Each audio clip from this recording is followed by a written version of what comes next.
You're tuned to The Drive on your 24/7 home of the Black and Gold. Steelers Nation Radio.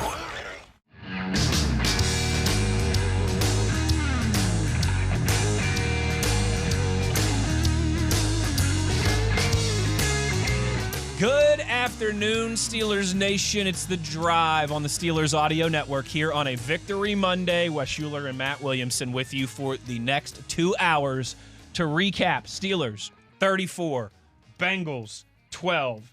And Matt, you know this about me. I'm always trying to work the angles. I'm always trying to think of the interesting way to frame it and start the conversation and get into all this different stuff. And I'm driving down here, this afternoon and thinking about, man, a lot to get into from that game. Where do we begin? Do we start with the offense? Do we start with the defense? Do we start with some of the injuries? Do we start with some of the extracurriculars? And it just kind of struck me. There's a lot of angles. I heard the voice of our dear buddy Stan Savard in the back of my head going, root for the story. Okay. I always remember Stan saying that when all else fails, just root for the story because it's what's best for business.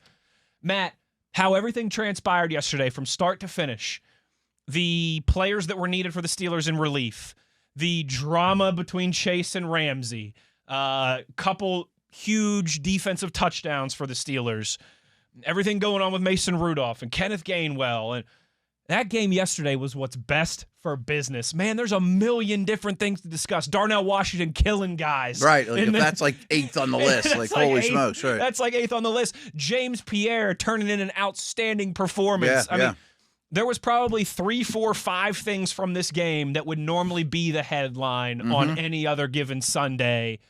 And, of course, the Steelers end up winning comfortably in what was, I think, one of their most complete 60-minute performances of the season. Yeah, and I don't know how to even retort to that or what is number one on the list. I mean, like, what is that? If you're writing if you and I are Dale or Jerry Dulac and we're writing the story, I don't know what the headline is. I probably would go with something along the line. Despite setbacks, Steelers roll. I don't know. I probably would go with something along the lines of backup stepping up. That I think is you know what I mean? You talk about including Mason, Pierre, you talk about Gainwell, you talk about Pierre. Right. Even our good friend of the show, Kyle Duggar. I would say Duggar, right? And defensive backs call into the drive. And we did get a couple tweets about that, and you actually pointed out, didn't you and Dale had on Beanie Bishop last year? Someone he on had Twitter an pulled up. Yeah, and I think that was true. So, hey, Steelers defensive backs call into the drive, and you'll have interceptions and maybe even find the end zone. Yep. But I think you're right. I think that's the headline. I think that's the starting point. We talked about it so much during training camp, how it really felt like, we still had roster questions. Who's going to be wide receiver number 2? All these different things that we did talk about. But I think one of the areas where we gave the Steelers a lot of credit was, man, you look at this roster at training camp and into the preseason and at the start of the year, and it really felt like they had quality depth pretty much everywhere. Maybe especially at defense. Especially across the defense. Especially on defense. I think maybe offensive line and wide receiver were the only two areas that you would question, but everybody around the league, spoiler alert, wants more offensive line depth. That's not just a Steelers thing. And I thought that really, really showed through on Sunday. 1,000%. Rudolph coming off the bench, Gainwell, much like he did in Dublin, having to be the guy. Twice now he's shown that he can excel in that role. Now, maybe he wouldn't for 17 games in a row, but that's never going to be asked of him. You know what I mean? Right. Correct. All across the defense, led by Pierre, but also Eccles. And you had a handful of significant defensive injuries before you walked into that game, of course. Totally. I think another headline, which is half good, half bad, is if we take, and I know this isn't how the world works, but if you take the 2 defensive scores out of the equation, you would have a hard time convincing me on Friday that would be the final score. You know what I mean? Because every Bengals game is like 50-51. That's not how the Bengals play football. So half of that's good. In that you really you don't have a touchdown to this football team. It's like Texas Tech versus Oregon, but you held them to 12 points. Yeah, right. And on the other hand, you still didn't produce a whole lot of points against what I still think is a horrific defense. Sure. And I feel as strong about that as ever, I do too. And I think that one is at least a little easier to stomach when you consider Aaron Rodgers only played half the game and Jalen Warren got injured throughout. And you're also playing with the lead late. You know, you don't have to push the ball down the field and things like that too. You know, right. Good point. But yeah, I felt like from top to bottom, that was a all hands on deck type win for the Steelers. I thought they had a solid game plan on defense. Man. Yes, I think the defense is really rounding in the form. Coaching, the pieces of the puzzle all fitting. Ramsey at safety next to Duggar. Like, I think everyone's, the 3 linebacker thing that happens once in a while. I think they're coaching in particular starting to understand how this should work. And it wasn't the original plan from the summer, No, it wasn't. And I know there was frustration when it wasn't working out, and it felt like the Steelers were kind of trying to do the square peg, round hole, just continuing to bang your head against the wall type thing. Right. I also think, and this is hard to do in the NFL, you and I have talked about this many times, only 17 games a year, every Sunday or Thursday or Monday, feels like you're either winning the Super Bowl or you're picking first overall in the draft. There's not a ton of space between, but I think they deserve some credit for figuring it out. Maybe it didn't happen as, in this instant gratification world that we all live in as quickly as we all wanted. But Matt, a lot of times, like, box scores can be deceiving, I think, sometimes. Oh, a lot of times, yeah. We went back after the Colts game, and Pierce put up a bunch of numbers. Yeah. And, like, they had 2, I think, 100-yard receivers. Pittman and Pierce put up a bunch of numbers. But how it didn't really feel like that. Like, it didn't feel like the passing attack for the Colts took over or dominated the game. It didn't feel like the Bengals' first game. Obviously. Exactly right. Where you looked at, Jamar Chase had 16 receptions for 160 yards. You could have told me he had 25. Right. I think T. Higgins had 9 for like 90, something like that. You look at the box score here, and I think it tells the complete story. T. Higgins, 3 receptions, 63 yards, and the 28-yard touchdown. Okay, but after that first drive, 2 receptions for 30-some yards for T. Higgins. And to his credit, the touchdown, they got him against Sawyer. Correct. You know what I mean? Correct. It was a nicely schemed-up play by Cincinnati there. Jamar Chase, 3 receptions for 30 yards. If you would have told us, Matt, to me, that's the most unbelievable thing of the incredible. Whole thing. Right. If you would have he said didn't get hurt, and, right. If you would have said to us on Friday, or if one of us would have made the prediction, those guys are going to have 6 catches for 90 yards between the 2 of them. Right. We would have laughed you out of the building. I mean, no way. Have you ever seen these guys play? Right. No chance. Did you watch the game a month ago? Have you watched them against everybody recently? Pretty much their whole career, but especially since Flacco took over. And right. And it's another one of those, Matt, we've laughed at this. No one's screaming about that $180 million defense. No one's screaming about the money. Yeah. They're not going, see, that's what you pay all that money for that defense for. They got it done. They made some game plans. They adjusted.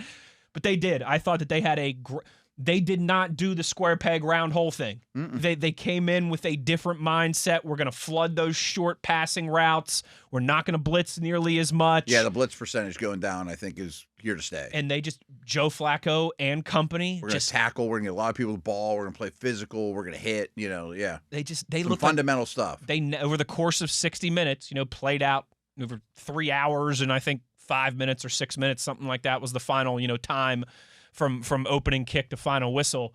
Cincinnati, really kind of both sides of the ball, but especially on offense, just never looked settled, never looked like they got comfortable, never looked like they got into any kind of rhythm. And that hasn't 1,000%. Happened to them in months. They've been clicking. And frankly, I want to address this too. Really, since the first Steeler game, Chase Brown's been very productive too. I know that his stat line, 18 for 99. Right, is not perfect for the Steelers. But really every step of the way, they face so many light boxes too, that his production's been kind of like all the fantasy stuff are like, oh, he's back to the guy you drafted in the second round of fantasy because they're getting him the football. So that doesn't bother me quite as much, and I wish I would have talked about that a little leading up to the game. Like, don't just think because their rushing game was so bad the first time they met that you're going to hold Brown to 6 carries for 12 yards. Sure. You know what I mean? Like, sure. They're good. I mean, he's good. The other thing I think is noteworthy, I mean, it's not good, it's not bad, but you talked about the high-priced defense. Like, I love Cam Hayward. I love T.J. Watt. But neither one of them were like the guys that took the game over. Great point. You know what I mean? It's great to see somebody else do it. Yeah, exactly. It's not like the studs that have been doing it for 10 years did it again. No, it's new dudes, It's absolutely right, Matt. I'm raising two young girls, 2 young daughters. It's nice when somebody else helps shoulder the load besides my wife and I.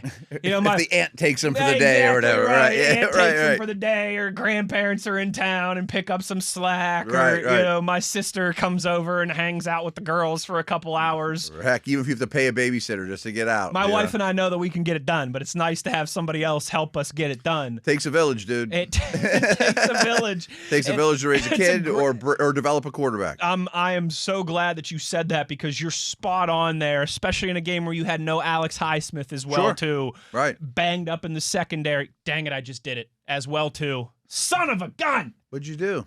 As well, too. Oh, I thought you said, I was like, what's wrong with banged up in the secondary? They were banged up. I said banged up. It was the 3 words that I said after that. I never even catch it anymore. I need to put my radar up more. I do. It's actually become a joke. Bob Labriola was laughing with me. Someone sent an email in and said they were a big fan of my work as well, too. Son of a gun. At least it's a good inside joke. As long as you're laughing with me and not at me. With those guys, and it's not like those guys did nothing and were invisible, but you're right. They were not the lone straws stirring the drink that it's felt like at times in the past. You had no Alex Highsmith. You had no Slay. Mm-hmm. You had no Deshaun Elliott. I mean, Holcomb's a contributor. You're right. Totally. And you're absolutely right. It was nice to see Pierre and Duggar and a lot of other guys making plays. How about Keanu Sawyer? Sawyer. I'm talking about Benton's a starter, but Benton and Harmon to me are leveling up in a good way too. Benton's been really good for a while now. He really worried me at the beginning of the year. I was just gonna say we, and I don't. When I say that, typically I don't mean you and I mean the collective we, Steelers media, Steelers fans, everybody involved in this sphere of Steelers fandom and content and media. He was at the forefront of a lot of negative conversation the first few games in the year. There's so much ability there. And I think a lot of people like you and I think the people who don't just do this for clicks and really try and analyze and be thoughtful, talked about how he wasn't being deployed in the most ideal situation, but how it still looked really bad and he was struggling. Yeah. Game 4, week 4 in Dublin, in Ireland. He gets back. Harmon returns the week before. He settles back into a more appropriate role. He was great against the Vikings in Dublin. Oh, he was. And Matt, he has been. I'm glad that you mentioned him as well, too. I think Keanu Benton deserves a lot of props. I think at times earlier in the year it was quiet. Last few weeks it's been loud. I mean, he has been consistently showing up, consistent TFLs, consistently getting after quarterbacks, and much better in the run game where he was struggling the first few games of the year. 1,000%. I mean, there's some early tape from 2025 here where he's just getting driven back into linebackers. Like, why isn't Queen and Wilson making more plays? I'm talking like week 1, week 2. I'm like, yeah, because Benton's in their lap. They got a 300-pound guy in their lap. They got a 300-pound, on roller 320-pound guy pushing a 300-pound guy on top of them. That's a big reason why they can't, because there's nowhere to go because they're getting squashed.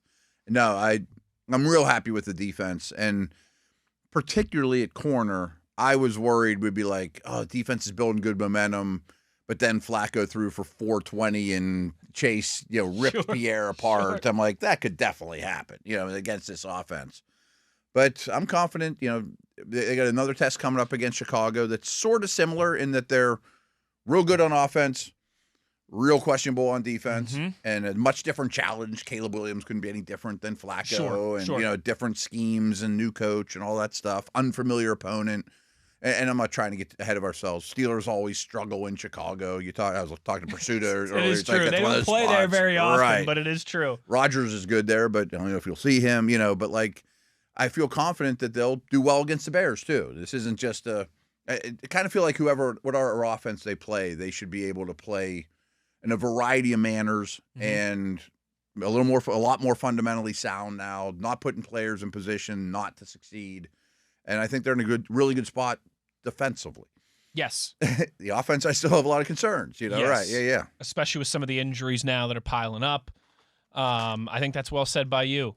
I keep looking at that receiving box score for Cincinnati. Yeah, it's nuts. Yoshivas had a great game against the Steelers a couple months ago. 3 receptions for 20 yards. I mean, well done to everybody involved there. Under 200 yards passing for Cincinnati. I don't want to pop the balloon, but I did want to ask you something since you're at the game, because Rob brought it up to me earlier today that wind was an issue for both passing games. Oh, yeah. Okay. I mean, it's not like that was a nothing. Now, This was one of the things I we had saw this written in down. the Eagles game last night. I mean, like, the wind was whipping across PA yesterday. Yes, it was. Yeah. There's no doubt. It was chilly. We had the window open like we always do for the broadcast, but we all had our jackets on because it was that wind was whipping. Mm-hmm.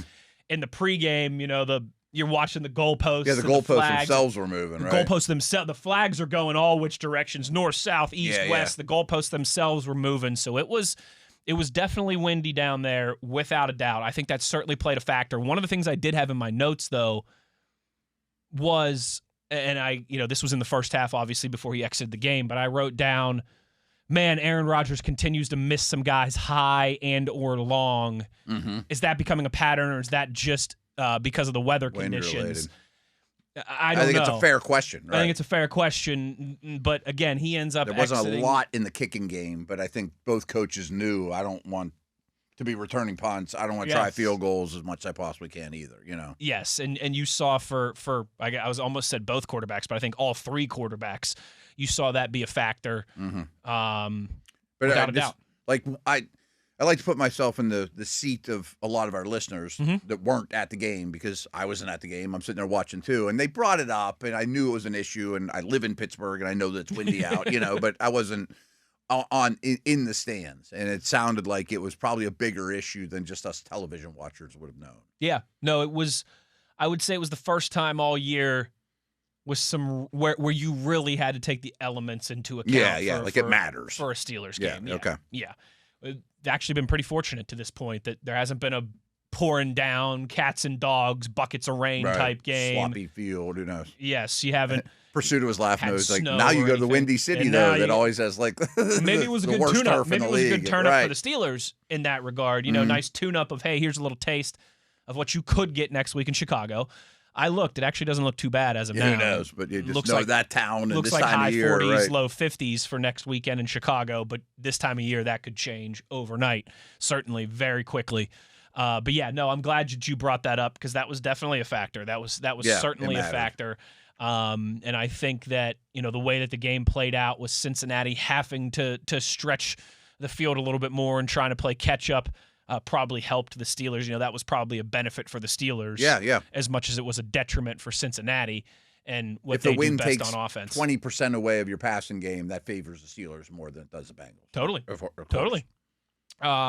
If the wind could somehow take away 20% of your defense, that would favor Cincinnati more than it would the Steelers. Exactly. So yeah, that I think did work out in the favor of the black and gold. That's why they call it home field advantage, baby.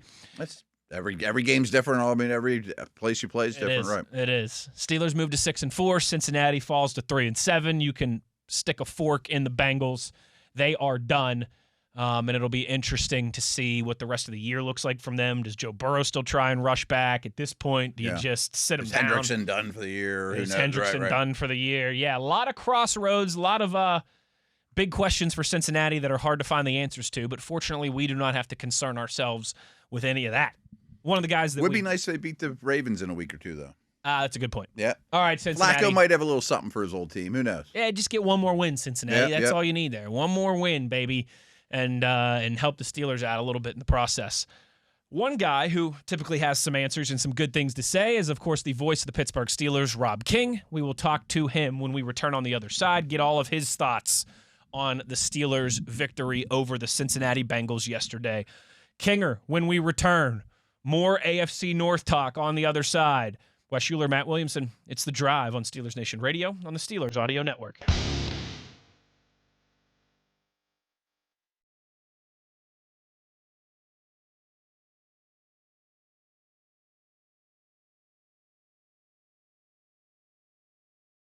Back on The Drive here as we roll along on a Victory Monday as the Steelers take care of business against the Bengals. Joining us now is the man who brought you all of the action on the Steelers flagship, DVE, on the Steelers Audio Network, the voice of the Pittsburgh Steelers, and, of course, the co-host of In the Locker Room as well, Rob King. The King is in the castle. Kinger, thank you for taking the time, as always, here on a Monday. And, Matt and I kind of started talking about just all the different storylines and how much it felt like went on during this game, but I don't know. I feel like the biggest kind of, thing that you have to discuss is what felt like perhaps the most complete 60-minute performance that we've seen from this defense all season. I think especially when you consider the level of competition and the way the Bengals offense had been playing for the last month or so. I agree with that, and it's interesting too, isn't it, that the Steelers have had to do that with some different personnel than we expected to see at the beginning of the season. Remember, they drew it up, and it was going to be Ramsey, following around the other team's top receiver or playing in the slot, Slay on the outside, Joey Porter Jr. on the outside, Deshaun Elliott at strong safety, Juan Thornhill at free safety. Well, Elliott's hurt, Juan Thornhill is out, Ramsey's at free safety, Slay's out. The only guy starting in the position you expected is Joey Porter Jr., which is your congratulations to the at least a doff of the cap to the personnel department for scrambling around and finding players in the offseason and during the season with the trade for Duggar who could step up and play big roles. And then, of course, kudos to, in particular, Duggar made the big play, but, Echols and Pierre. I mean, I think if you went into this game, as a Steelers fan, you might think, look what Higgins and Chase did when we had the guys we wanted in their corner in the first meeting, and now we have, our fourth and fifth corners in there.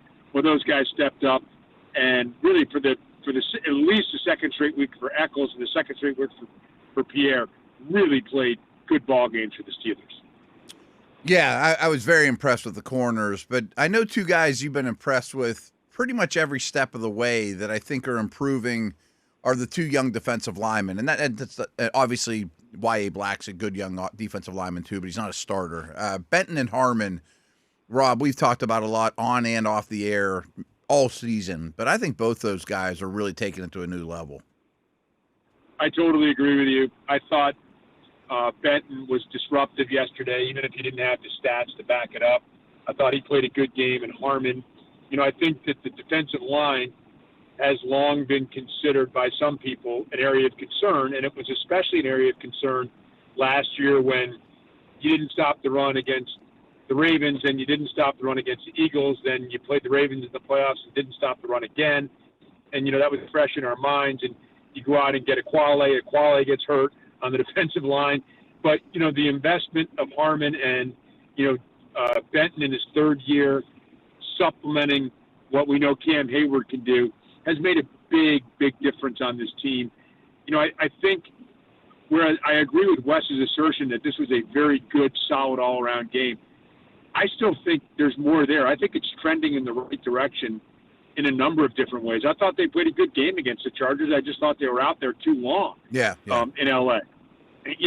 I think this is a defense that's capable of, beginning to slowly, as we move down the stretch here, constrict what an offense is able to do in both facets, running and passing. Now, they ran a little bit last week. It's hard to take away everything, especially from an offense that's averaging, the last three games they came in averaging almost 38 points a game. But to be able to do what they did, I thought it was a complete effort, but I'm encouraged by the fact that I still think there's more there, and those guys up front that are a big reason I think that. Yeah, no, absolutely. And I think that's well said, what you're kind of hearkening back to about the Chargers and just kind of only being able to hold off the dam for so long. Hopefully that's something they continue to build on going forward. Talented Bears offense that we got to see here in a few days, obviously. And then Josh Allen and that Buffalo offense after that. It's a good time for what feels like the Steelers defense to be hitting their stride. Little different story on the offensive side of the football, Kinger. Some big injuries, namely to Aaron Rodgers and Jalen Warren. But I got to tell you, one thing that I kind of take away from yesterday's win as well, too, is it's nice having Kenneth Gainwell in the fold, man. Mm-hmm. I think two times this year you've really needed him in Dublin against Minnesota and then on Sunday, yesterday, against the Bengals, and both times he comes through with multi-touchdown performances. Yeah, and I harken back a little bit to camp this summer and thinking that the Steelers had great depth, and we talked about that on defense and the depth and adaptability of a guy like Jalen Ramsey. That's not that easy to switch from slot corner or corner to free safety, and Echols emerging and Pierre emerging. You can say the same thing about Gainwell. Gainwell has never really had the opportunity to be that guy. We got an opportunity in Minnesota and ran for 99 yards, he was a clear number one guy they had to lean on. So I think you feel really good about what he can do, and that came to fruition on Sunday. You needed him because Warren was out, and you also utilized him in the pass game where he had 7 receptions for 81 yards and a pair of touchdowns. So, yeah, he definitely came through for the offense. You're kind of saying, look, the offense I think still needs to be more consistent, but they've shown the character to help you win 6 games. Other than the game against the Chargers, the offense has at least had moments, has at least been able to capitalize in most games this season. Give them a short field, we'll capitalize. Need a big drive, they've been able to produce enough of those, whether it's the first drive of a game, tone setting, or taking a turnover and turning it into points. I think the Steelers the offense has been pretty good at that, and guys like Gainwell, other guys that have been able to contribute offensively are part of that, but I still would like to see more consistency offensively. I mean, Matt talks about this all the time, that the defense that defends least usually defends best. And so I think we're seeing the defense round into form. I think, going up to Chicago, the offense can continue to, I think we've seen elements. If they can put it all together for a few games, I think it's going to be fun to watch. So, Rob, I want to go back to the cornerback situation and pecking order and future usage. We know Porter's going to be out there every snap. Good. And I think he's playing really well. I thought, I was worried, and would have been, justified, that Pierre would have come back to earth against Chase and Higgins. And, Eccles had some low moments, but I thought that got overblown against the Chargers and McConkey. But those two were phenomenal and way outkicked my expectations for this particular matchup. I'd have a hard time taking either off the field, and I think Eccles has pretty much solidified himself as the starting slot any way you cut it. But you also have Asante Samuel out there, which, hey, great. You can ease him into things or not or whatever. But I tend to think Slay all of a sudden might be last on that list. It'll be interesting. There's an old adage in sports. I don't know how true it is in football that, you don't lose your job with an injury, right? So it's a fallback plan that says, listen, no matter how good the other guy is, we don't want to play mental mind games with you, because the other thing you don't necessarily want, I don't think, is James Pierre looking over his shoulder. Well, if I make a mistake or two, am I out and is Slay in? So these are the kind of things, among many others, that I think Mike Tomlin is really, really good at. Communicating with his team, letting them know what the expectations are. Would have been very easy, for example, to bench Keyshawn Williams after the muff punt late in the game against the Chargers. Well, he left the game, I think it was a concussion, right? He had a concussion and had to leave the game. But he was back out there returning the next week. So that's one area where I really, among I said many others, that I trust Mike Tomlin and the way he deals with people and the way he communicates with people to be able to maximize that.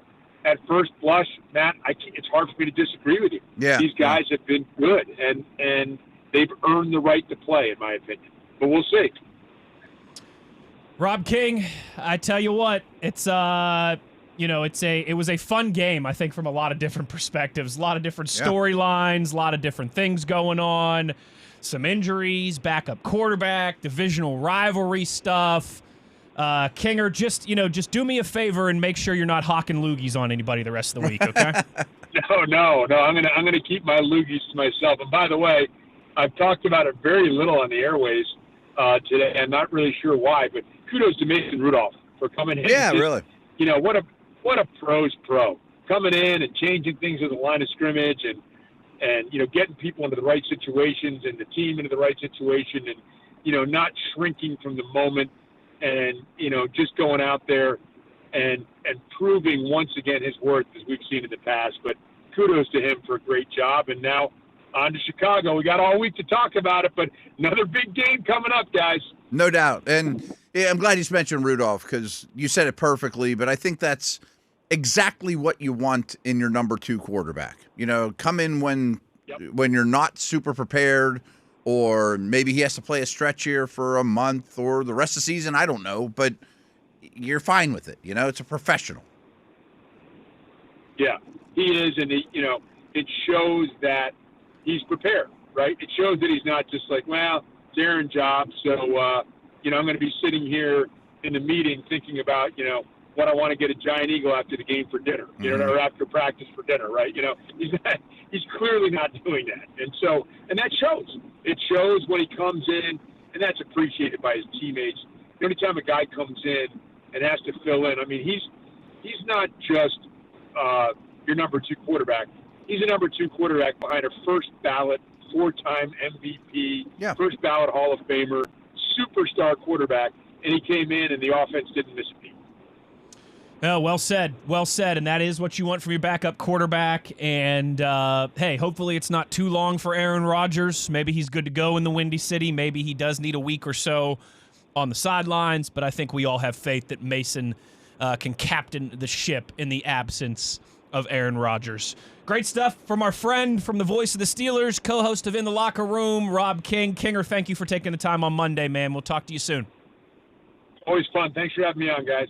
There he goes, the king exiting the castle. Yeah, you know what? Let's talk a little bit more about that Mason Rudolph before, because I think you're right. I don't think we've in a crazy game with a million different things going on where normally that might be at the forefront of the conversation. Let's talk a little bit more about that and Mason's performance in relief of Aaron Rodgers. We'll do all that and more to wrap up the first hour of the show when we return. Wes Uhler, Matt Williamson. It is The Drive on Steelers Nation Radio on the Steelers Audio Network.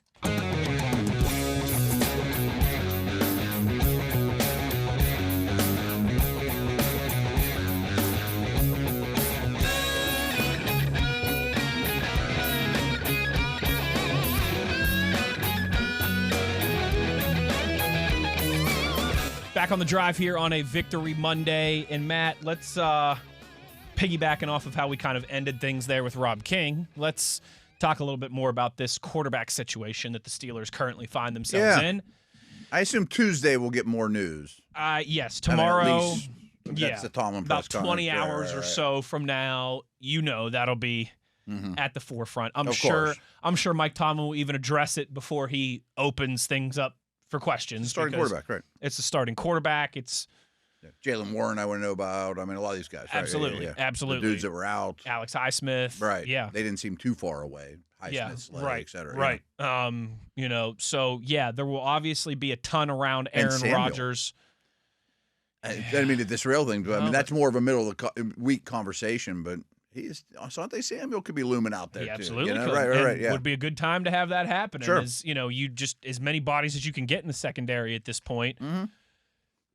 But now we got to talk about the quarterback situation. We do, and we need to give some props to Mason Rudolph. But first, the latest via Adam Schefter is, and I'm sure everybody saw this last night, but the initial concern is that Aaron Rodgers has a slight break, a slight fracture in his left wrist. I'm sure undergoing more tests probably today or this morning already.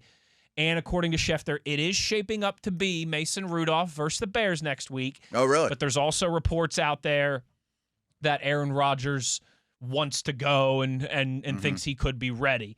So, again, hopefully by tomorrow's show, at least Thursday or Friday's shows, we'll have some more clarity in that regard. See if he can even get on the practice field by Wednesday. Of course. Right. Of course. And I know a lot of people are thinking it's not his throwing hand, so come on. Yeah, I was going to go down that road. Just put a cast or a Slight wrap break, on that. It's on his left hand. He'll be fine. All right, you should see the way that these guys snap the football. I mean, it's right. I was saying taking a snap snap under center is a right. violent. I mean, they are thrusting that football. Oh yeah, and they're big and heavy and into your hands. And of course, he would wear some sort of cast or apparatus or something. But ball handling. But it's not, hey, Patrick Willis, go out there and put a big club on and continue to maul people. Right, it's different for a quarterback. I mean, you got to have strength with two hands on the football in the pocket. I mean, does that lead to fumbles, let alone from the snap, a handoff? Even just manipulating, there's offense he holds the ball with one or two hands running around the pocket or trying to shrug someone off with his left hand. Right. I mean, there's a lot to it, and not to mention he's going to get hit in the game. Not to mention it could get worse. Oh, wait, no doubt. And likely would if he were to play and get hit throughout the course of the game, as you said. So who knows? And again, I hate playing doctor. But, same, right. and me too. But it is one of. I always laugh when it's like a slight fracture, a slight break. Yeah, it's easy for us to say. It's the old adage of right. No my wrist. You're like it's like getting pregnant, Matt. No one's a little bit pregnant. No one's slightly pregnant. You're either pregnant or you're not. It's a broken bone, yeah. You either have a concussion or you don't. You either fractured your bone or you didn't. And now I understand, obviously, there's severity to these things. Clean break versus a fracture. Right. It's like with soft tissue injuries. There's a difference between, like a tear and a full rip in your hamstring or your quad or whatever the case may be. But at 41 years old, with hopefully a stretch run here and a playoff appearance coming up shortly, to me, I feel like, and I should add this as well, too, confidence in your backup and your number 2 who would have to go in there. Yeah. I feel like you're not throwing Duck Hodges out there. I feel like you have to. You're not throwing Shedeur Sanders out there. We'll talk about that a little bit now. Or number 2. They both were pretty terrible, but yeah.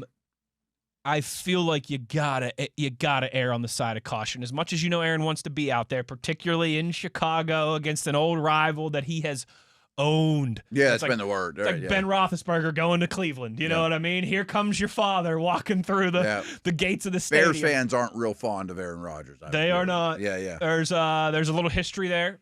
There's a little jealousy there, much like the Cleveland Browns and Ben Roethlisberger. There's a lot of football decisions, like on 4th down, I like to look at it like, what does my opponent want me to do? Well, the opponent's fans don't want Rodgers walking that stadium. I can just promise you that. They have a lot of bad memories of that. Yes, guy. they do. Yeah, they do. But that's we will wait and see. This is still very early days in terms of this conversation. But I just hope that they're going to err on the side of caution and safety and being conservative as opposed to I bet they do. Let's rush him back out there. And you might have to, it might be you got to tell Aaron Rodgers, whoa, instead of sick him moment. Hey, I get that this one means a lot to you in that stadium against that franchise, but we got a lot more to play for than just a November win in Chicago. And the other aspect of it, you touched on 90% of it, and I agree with everything you said. But the other aspect of it is you did just get a win over a division foe. You're in better shape in terms of standings, the need for a win than you were 2 days ago. Totally. And this is an NFC team. So it just doesn't mean as much. It's not, you're going to lose the tiebreaker to the Jags because of this loss. It's not an AFC game. It's not a division game. No, it is not. And obviously you want to keep that distance between you and Baltimore.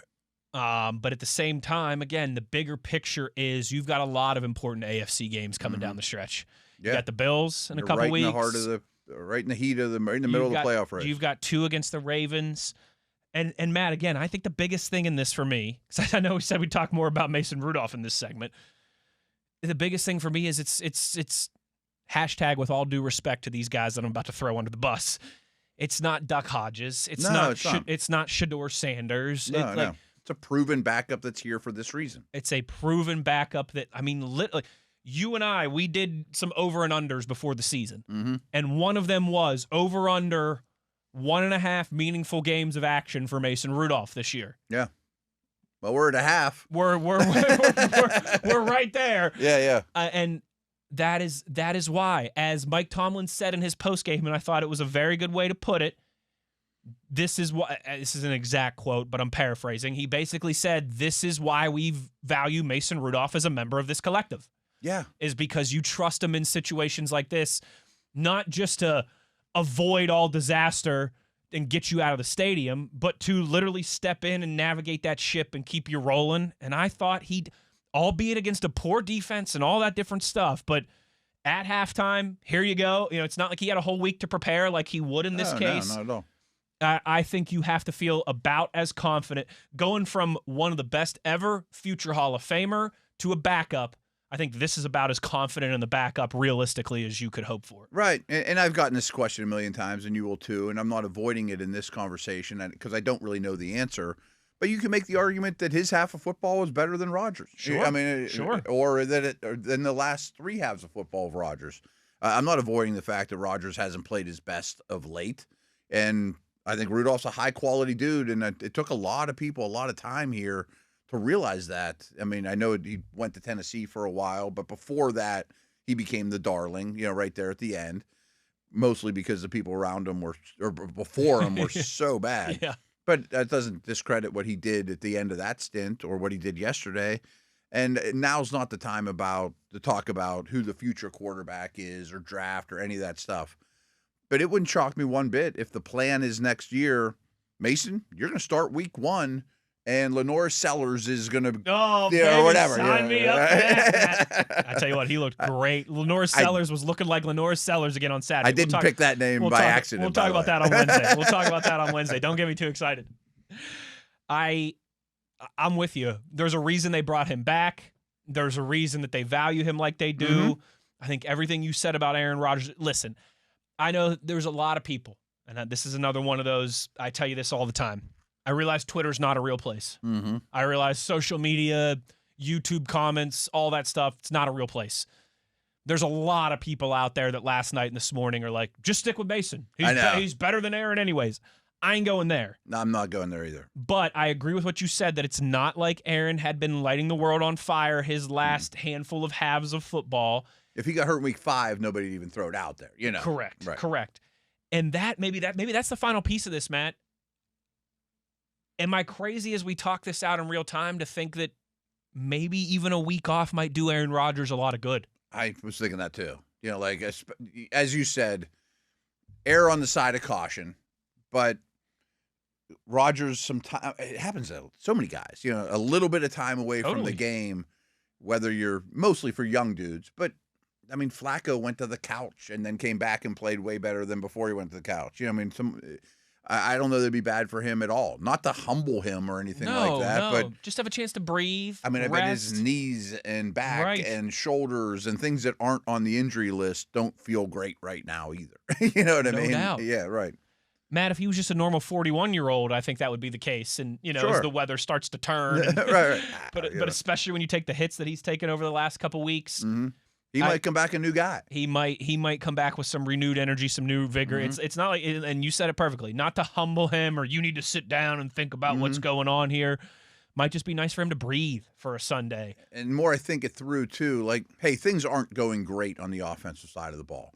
It's not a disaster, but it's not going great. I haven't called them San Diego in a long time, but the Chargers was a disaster, Sure. Yesterday wasn't great, especially considering the opponent's bad on defense. But I also think it might not be bad for the whole organization, the coaching staff, to game plan and execute a start-to-finish Rudolph game, and therefore put some of the skill guys in different situations, and we saw a lot of it yesterday. And this is something we'll talk about in the second hour or tomorrow or Wednesday. Wilson looked like he took over as the number 2 to compare to Austin. Glad you mentioned that. Yes, he did. Washington's role keeps growing. Yes, it does. And so is Warren going to be there? Like you might learn more about the offense with Rudolph as your quarterback too, even for a game. Man, that's a very interesting point that I completely agree with. Yeah. Metcalf, Steelers, snap counts are important. But for skill position guys, I like the routes run count and as well, situations and stuff like that, too. Routes run by the Steelers yesterday. Metcalf, 33. Gainwell, 26. Mm-hmm. Wilson, 21.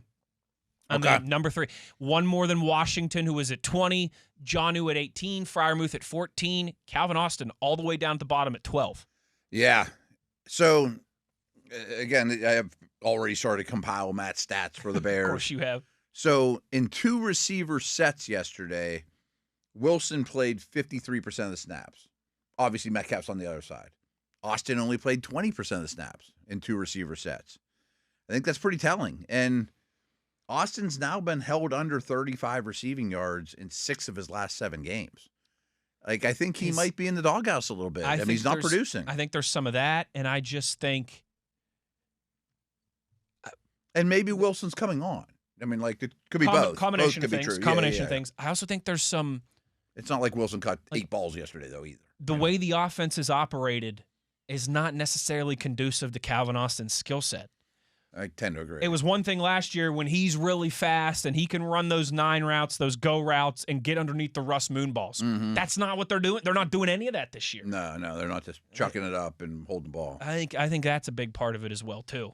So I think this was interesting with Washington, too, because it's extreme. 11 personnel, 1 back, 1 tight end, 3 receivers. Washington was the lone tight end on 90% of those snaps, on just the 11 personnel snaps. There's no disguising that anymore. He's the guy. He's the guy. But what's weird is when they had 2 tight ends on the field, so there's double the opportunity to be out there. Mostly Muth and Jonnu? He was out there 36% of the time. But Interesting. 90 with 1 tight end on the field. Interesting. Now, I have no problem with the 90 part, but I don't know that I'm 12 pulling them off. personnel is- Right. I mean, some of it might be throwing situations. We just want our best 2 pass catchers. But it's hard still, to argue that he's not one of those at this point, Anyone too. see how hard it is to tackle that guy? Right. Rumbling, bumbling, stumbling. Matt, you got to get your son a Darnell Washington jersey. Yeah, I told you off the air. He texted me. He's like, Dad, I'm in love with Darnell Washington. And I've been telling him since week 1. Anytime touchdown, bet on Darnell Washington. Now the books have caught on. Sure, It used to be sure. like plus 1,100. Oh, yeah, $2 bet will Right. win you, You can, like, $20. retire, yeah. You can retire. And he's like, should I get a Darnell Washington jersey? I'm like, God, that's. He's like, he doesn't have a ton of money, and he's buying. I'm like, I'll pay for it. I'll pay for it. That's a good one. Christmas is right around the Right. corner, son. Gotta love it. Matt, when we come back to start hour number 2, breaking news from Adam Schefter. Juan Thornhill signed to the Jacksonville Jaguars practice squad. Okay. That's not actually it. But Schefter did just tweet something out as it relates to Hakalugi Gate. Oh, boy. Is that a good name? It works. Wanahakalugi. That is a island in Hawaii. It's also something that Jamar Chase wanted to do against Jalen Ramsey yesterday. Plenty more to get into from that game. And we will continue to do that in hour number 2, as well as go around the league and talk about, remember, we teed it up on Friday. It was a real separation Sunday and a lot of playoff and division races around the league. We will recap all of that action. Fun Sunday across the NFL in hour number 2. All of that and more as we roll along. Wes Uhler, Matt Williamson, halfway home. It's The Drive on Steelers Nation Radio on the Steelers Audio Network.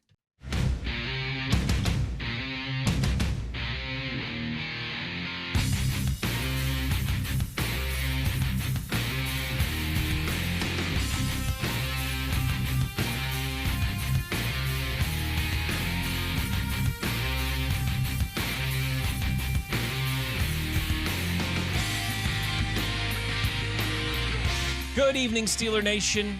How you doing?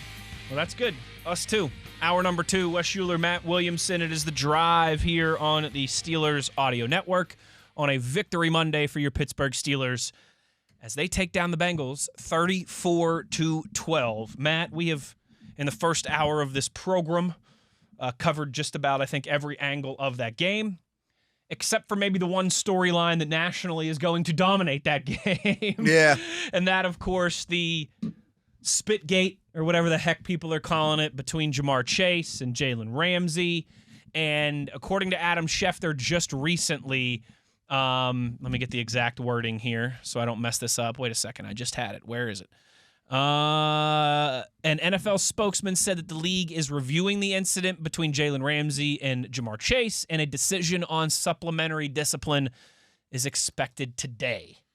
I bet he gets suspended a game. I think so too. Yeah. Because remember, It's a bad look, man.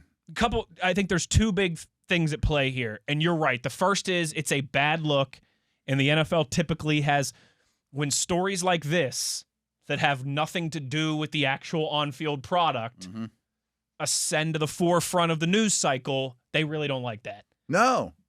Understandably, it's not the good old days where someone might not have seen it. Everyone sees it. Understandably so. You're right. Now you do something like that, and it is everywhere. It's on 37 different TV stations. It's on all the different social media apps everywhere. I mean, it was, if not the story in the NFL yesterday, it was on the short list. Right. It's like Josh Allen had 6 touchdowns and right. Yeah. Shador Sanders played. Yeah. Jamar Chase spit. I mean, like that's your short list of national stories across the NFL. And of course, this happened that opening night Thursday game in Philadelphia between Jalen Carter and Dak Prescott. Jalen Carter ended up not getting suspended, but remember the NFL's reason for that was that he got thrown out before the first play of the game. Right. So it was essentially it was the huddle before the first play of the game. Yeah. And he gets thrown out before the ball's even snapped once. Opening kickoff, I think, was the only thing that had happened to that point. So the Eagles paid for it. The NFL's logic when they released their statement is no, he's not going to get suspended because it would have been a one-game suspension, but we kind of figured that was the case since he missed the whole game anyways. Right. Well, this is the opposite. Right. I mean, Chase ended up playing the whole game, and this incident happened. The Steelers lose a guy. Right. Was it like midway through the third quarter, late in the third quarter? That sounds about right, yeah. Somewhere around there. Again, the NFL doesn't mess around with a lot of things. And one of them, rightfully so, is the reputation of the Shield. Right. And it's true. This is the second time now that there has been a spitting incident that is, again, moved to the forefront of the news cycle. And I got to imagine they're going to act pretty swiftly and pretty, like, let's make an example out of this. This is the second time this has happened this year. This cannot happen again. We've got to maybe make an example out of Jamar Chase in this situation. Yeah, and fortunately it didn't happen the way I'm about to describe it, but when Ramsey went out of the game, when he was ejected, I immediately thought, oh no. I'm like, Steelers are in control here, but Eccles, that foot situation didn't look great for a while. And, oh, by the way, Clark was a direct replacement for Ramsey in case we have to. Clark and Duggar became the full-time safeties, just so we know that that's how they planned on doing it, which isn't great either. But I thought, man, they're light at the corner position because at points there, Ramsey had to go back to playing a little bit of corner, because of the Eccles situation. Slay was already out in the mix. Samuel wasn't active, so they were light at corner at kickoff. And then I'm thinking, oh, no. And you just lost your best one. Yeah. And frankly, just from a football perspective, I'm like, what are the Bengals doing? The second he got ejected, I'm like, I would just live in 11 personnel, which they usually do. Well, they come out with 2 tights. I'm like, what are you thinking? Make them stretch their corners. I'm like, what's going on here? I know you don't want Joe Flacco dropping back against this pass rush, but maybe take a risk here in a game that you're going to need to score some points. Exactly. But anyway, so what I was saying originally was, fortunately, that's not the reason the Steelers end up losing the game. It'd be terrible if it's like they lost Ramsey and then all of a sudden the Bengals roared back and they squeaked out a victory at the end. Because frankly, I know that you're not allowed to punch guys in the helmet in a face mask, but still that's the rule. But everyone's going to get punched if you spit in the face. I mean, you know what I mean? Like, I think everyone's siding with Ramsey on this one. Yes, the backdrop of you had just gotten a personal foul minutes earlier, and if you get another one, you're chucked out of the game, is a fair point, But also, that's one of those things. It didn't hurt the Bengals at all in that game, and it hurt the Steelers. That's one of those things that I think everybody agrees on is you get spit on by another human being, and it's like, who cares what happened a couple minutes ago? Who cares what the consequences are? Like, right. I'm getting in this person's face. I'm feeling. I'm gonna bite my tongue on that one. I'm feeling. Let alone in the heat of the action. Exactly right. Exactly right. And you know what? I thought like Charlie Batch said it really well in the postgame show with Mike Pursuta. He's like, I understand. In that moment, you can't afford to lose Jamar Chase. It's not like the personal foul happened 2 hours earlier and you forgot about it. Like it had just happened. You knew it was going to happen if you got another one. Excuse me, coffee went down the wrong pipe there.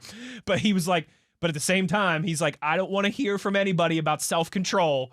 Because if you've ever had somebody spit on you, you know what that's like. It's like the biggest insult you can have as another human being. Chase knew exactly what he was doing. And maybe even that this is a moment where in the future that becomes a reviewable or a discussable thing. That's kind of what I was thinking too. Is like, what if it would have went the way I don't blame the ref went? in the moment. There's a million things happening on the football field, and you spit on somebody, it happens in a flash. Yeah. I don't blame the refs for not seeing it in the moment. I mean, there was a lot of action and physicality. I mean, it was like hockey fights being broken up. Right, the right. Goalies are fighting over there, and these guys, And so I definitely could see why they, and frankly, at the time, don't care why you threw the punch. I just caught you throwing a punch, so you're getting kicked out. Right. And that's how the league works 99.9% of the time. And I get it, but that would have been nice, and maybe we're asking too much, that somebody could have buzzed down like they do on a roughing the passer or whatever and say, hey, you might want to take a look at this. Hey, this guy really should not be ejected. The other guy should. Yes. Yes. And then we wouldn't be talking about, then it's justice. And then it's justice. And then, again, from the NFL standpoint, from the branding and the shield standpoint, it's a story still. Jamar Chase gets kicked out of the game for spitting on somebody. But it's the Jalen Carter story. Exactly right. Yeah. And it doesn't become the he said in the post game where there's dozens of people in Jamar Chase's face. Did you spit on him? Did you spit on him? And he's like, no, I didn't do it. And there's dozens of reporters in Jalen Ramsey's face. Did he spit on you? Did he spit on you? And then there's pretty clear evidence on video. Listen, you and I, we were joking with Rob King, like you can't be in a grocery store now and spit on somebody and it's not on 5 different camera angles. Right. Let alone an NFL field on a Sunday where there's 5,000 4K cameras everywhere. You're not out in the woods, Yeah, right.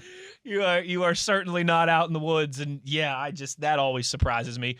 Jamar Chase also just declined to speak to reporters today, so I'm sure that was probably a mutual decision between him and the Cincinnati Bengals.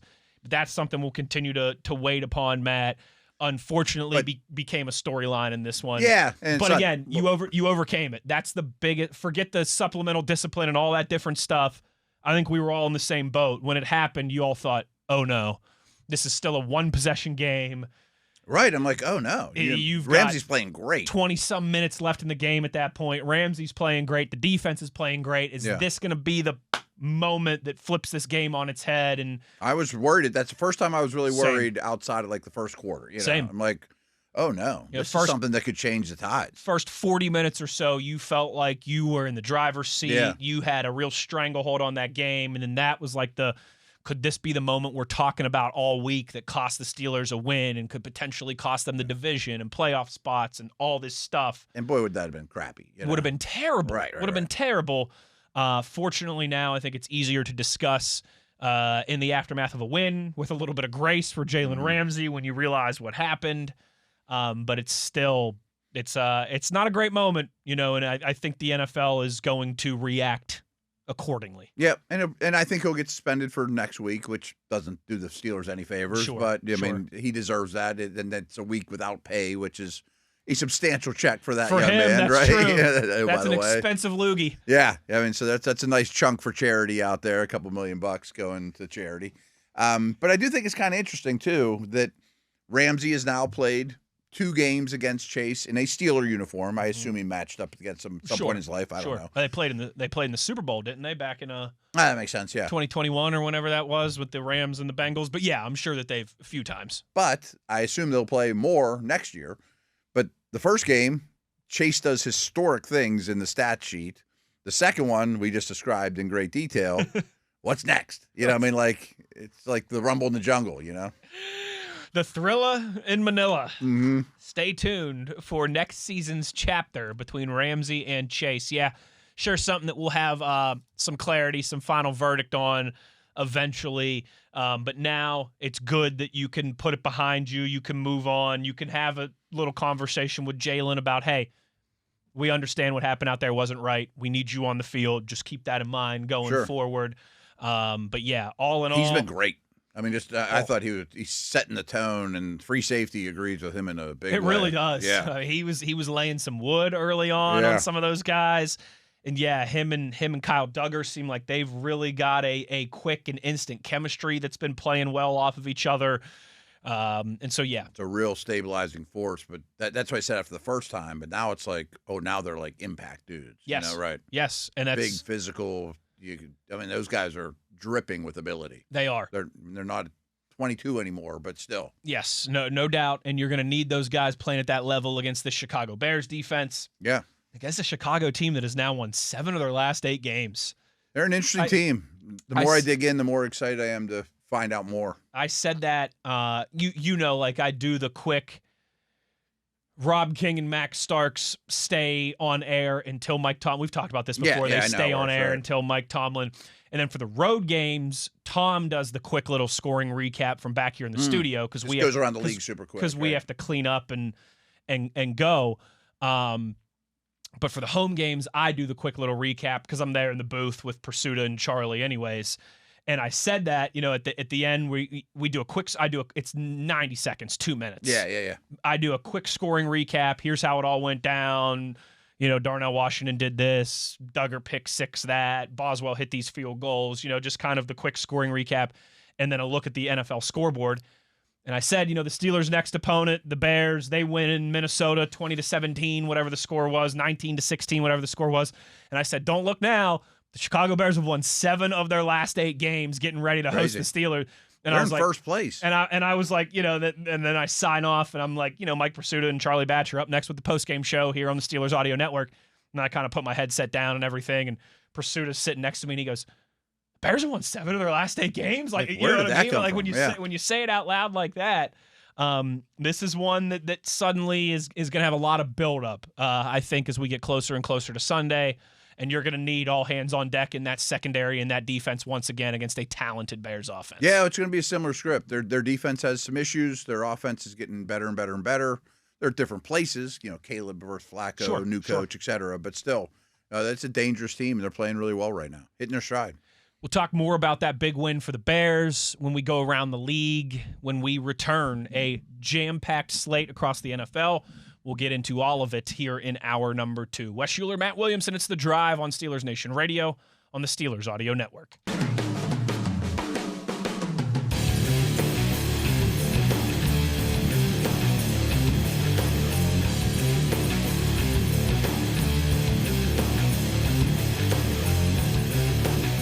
Time to go around the league here on The Drive and recap what was a wild Week 12 around Week 11? Week 11. Week 11 around the National Football League. But first, big shout out to, of course, our video producer extraordinaire, Tyler V, Mr. TV himself. One thing that we didn't discuss, Matt, is that the Steelers finally won a time of possession, barely, by the skin on their chinny chin chin. 30 minutes and 5 seconds to the Bengals, 29 minutes and 55 seconds. Right. I mean, that's about a small differential. Okay. I mean, even as 30-30, Here's a dork thing that I've wondered in the past. I think I've, over some cold ones at Sharky's one summer, started debating this with Mike Pursuta. Mm-hmm. Did the Steelers win the time of possession by 5 seconds or 10 seconds? I think 5. I do, too. Oh, okay. This is... So... I forget 5 seconds over average. We got Tyler into this one. He's liking this. I got into this conversation at our favorite watering hole in Latrobe, Sharky's, one summer with Pursuta, where he was like, all I need is that baseball team. I forget, but he bets on baseball all the time. Sure. All I need is this baseball team to finish with 82 wins, one game above 500, 82 wins, and my money will hit or my over will hit or whatever. And I was like, well, wait a second. 81 and 81 is 500 in baseball, right? They play 162 games. So if you go 81 and 81, that's a 500 record in baseball. It's like, if you go 82 and 80, are you 1 game over 500 or are you 2 games over 500? Because, yes, I realize 82 is 2 more than 80. But if you lose 1, you finish 500. So it's kind of a weird, quirky. It's 5 seconds over average. 5 seconds over average. So I think they won time of possession by 5 seconds, even though it's 10 seconds on the sheet. I kind of look at it the same way. Yeah, if you go 82 and 80 in baseball, you're 1 game over 500. So, for example, if the Steelers were to possess the ball 1 second more, that doesn't mean they beat them by 2 seconds more. You know what I mean? Look at us. 06 doesn't make it a 12 second. See, we're blowing TV's mind over here. We're some intellectuals. I think you and I are on the same page on this. The whistle blows 1 second later on one of those running plays. Pursuta said I was crazy. No, I don't think so. Right. He's like, 82 and 80. That's 2 more wins than losses. That's 2 games above 500. I'm like, I know, but if you move 1 into the other column, it's only 1 game difference. Right. I like the way you laid it out, though. 1 second extra possession is not 2 seconds. It's not 2 seconds of winning. Right. That's one of those just funny, quirky things. It's fun to debate over. So one note on that I do want to make, because I've harped on time possession so much, and that's not ideal, but there are some things about time possession that can be misleading. And previewing the Colts game is a perfect example, because the Steelers were bad, but the Colts were average going into that game. But part of it's because the Colts scored too fast. Like, that's never a bad problem. Sure. Sure. Okay. Yeah, get the ball on the 20 on the opening kickoff, hand it to Taylor. He goes 80 yards. I'm like, that's a pretty good drive. Yeah. So in this case, it's similar. They scored twice on defense. Correct. It's hard to win time of possession. Very hard. When your offense doesn't touch the ball and you get 7 points out of it. No doubt. And your total plays run per they still were less. But they still have not had more plays than their opponent. For 10 out of 10, they're 0 for 10, I should say, in terms of. But 63-60. And some of those are also garbage time. Absolutely. Just keep them on the field, prevent. Absolutely. Right. You don't mind that you're running plays then. If our good friend Kyle Duggar gets tackled at the 20-yard line, it's a different story. Way different story. If Pierre picks up that fumble and steps out of bounds or gets tackled, right, you get one more series at least. It's a way different story. It's at least 3 more plays. So sometimes it actually does work out in your favor. I think this is the first time we've seen that for the Steelers this year, where we can truly say, okay, it's a good thing. Like, in a way, it was a good thing that they outsnapped you a little bit and the time of possession was close, because that was because of the 2 defensive scores. And it wasn't like this game. It was like the Charger game. It's like, man, these guys have been on the field a ton, and all of a sudden the holes are starting to open. The running Different game, story. right? Not even close. Different story. Matt, let's recap a wild Week 11 around the National Football League here.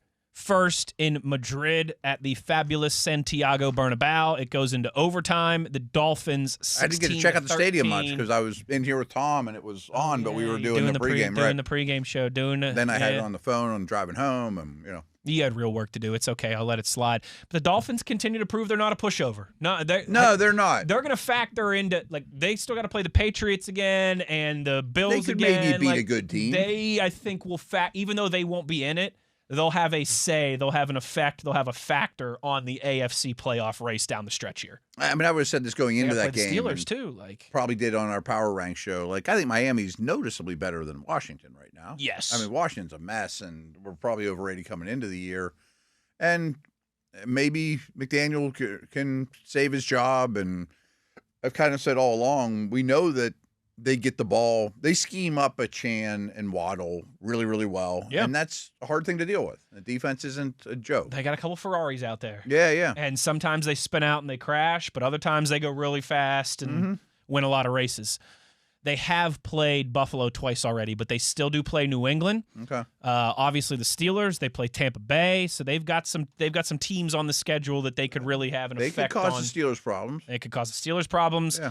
They play New England last week of the season. That could be like if the Patriots win, they win the division. Yeah. And Miami, or they maybe even arrest everybody at that point. That's a good point. That's a good point. But I think the Dolphins team, hey, they've won 3 of their last 4. They are by far playing their best football of the season. That's not an incredibly high bar to clear, despite trading some of their better players too. But yeah, you're absolutely right. Yeah. They are viable in Miami. That's for sure. As they win the first ever NFL regular season game, they should be 22nd in power ranks or something like that. Not 28th. Yeah. Panthers, Matt. Much like. They're the hardest team for me to wrap my head around. Is it Abissing staying alive, or was that the Bee Gees? Bee Gees. Much like the Bee Gees, the Carolina Panthers are staying alive. They're 6-5. They go to Atlanta and win 30-27. Especially Tampa losing. They're not right on they're their in striking distance, right? Who saw that coming? Yeah, they're a half game behind the Bucs. That's it right now. It sounds like Penix is lost for the season. Penix is lost for the season, which is big for them because London's hurt again. London's hurt again too. Yeah. Falcons are probably angling for a top 5, top 10 pick here. Yeah, and the Rams own the pick. The Rams could win the Super Bowl and get the 8th pick in the draft or whatever. You know what I mean? It's crazy. Where they win the Super Bowl and they draft Lenore Sellers. Oh right, no! Right. So Bijan was awesome. The other thing that shocked me, because I am not a Bryce Young fan. He was phenomenal in this game. He looked like Bama Bryce Young. He looked like Heisman Bryce Young. Where's this? So hard to pin down. Yeah, that whole team's all over the place. Just when you think, all right, it's time to give up on the Bryce Young experiment, he goes and has a game like that. Yeah. And then he'll play a couple. McMillan was great. And then just when you think it's time to buy in on the Bryce Young experience, he'll go out and lay an absolute stinker. Yeah. But the Panthers at 6-5, staying alive in the division hunt, and I don't think any of us saw that coming this late into the season for sure. And speaking of those Tampa Bay Buccaneers, this was one of the more fun back-and-forth games of the weekend up in Buffalo, where the Bills moved to 7-3. I think Buffalo really needed that one. Yeah. And Tampa now, don't look, but they're 6-4 after really at one point kind of being at the forefront of some power rankings. 44-32, the Bills win. I think in the Super Bowl era, there's been 2 instances of someone throwing and running for 3 touchdowns each. And they're both Josh Allen. Right?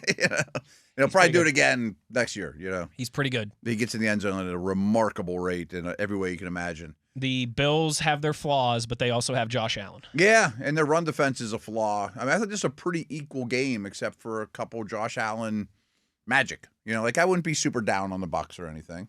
If you and I are doing a Madden-style fantasy draft, okay? Throw every player in the NFL into the pool.